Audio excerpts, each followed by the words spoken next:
Hello दोस्तों, आपका अपने YouTube चैनल पर आपका बहुत बहुत स्वागत है। पितृपक्ष में कथा सुनने का एक विशेष महत्व बताया गया है। तो पितृपक्ष में सुने जोगे और भोगे की कथा।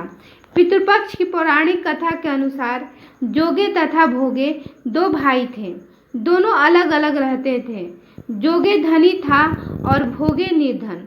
दोनों में परस्पर बड़ा प्रेम था। जोगे की पत्नी को धन का अभिमान था, किंतु भोगे की पत्नी बड़ी सरल हृदय वाली थी।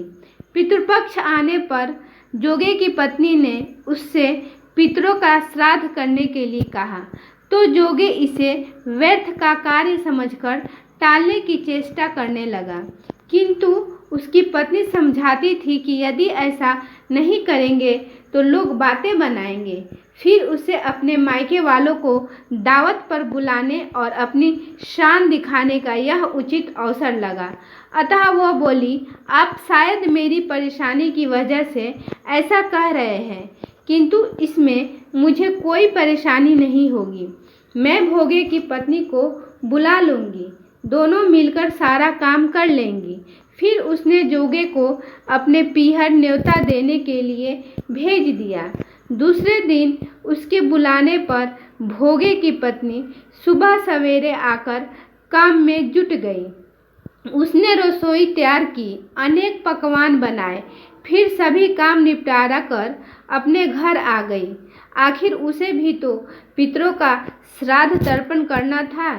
इस अवसर पर न जोगे की पत्नी ने उसे रोका, न वह रुकी। शीघ्र ही दोपहर हो गई। पितर भूमि पर उतरे। जोगे भोगे के पितर पहले जोगे के यहाँ गए तो क्या देखते हैं कि उसके ससुराल वाले वहाँ भोजन पर जुटे हैं। निराश होकर वे भोगे के यहाँ गए। वहाँ क्या था, मात्र पितरों के नाम पर अगियारी दे दी गई थी। पितरों ने उसकी राख चाटी और भूखे ही नदी के तट पर जा पहुँचे। थोड़ी देर में सारे पितर इकट्ठे हो गए और अपने अपने यहाँ के श्राद्धों की बढ़ाई करने लगे। जोगे भोगे के पितरों ने भी अपनी आपबीती सुनाई।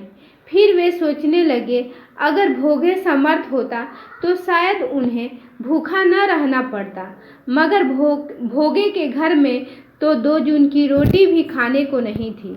यही सब सोचकर उन्हें भोगे पर दया आ गई। अचानक वे नाच नाच कर गाने लगे, भोगे के घर धन हो जाए, भोगे के घर धन हो जाए। सांझ होने को हुई। भोगे के बच्चों को कुछ भी खाने को नहीं मिला था। उन्होंने माँ से कहा, भूख लगी है। तब उन्हें टालने की गरज से भोगे की पत्नी ने कहा, जाओ, आंगन में होंदी औंधी रखी है, उसे जाकर खोल लो और जो कुछ मिले बांट कर खा लेना।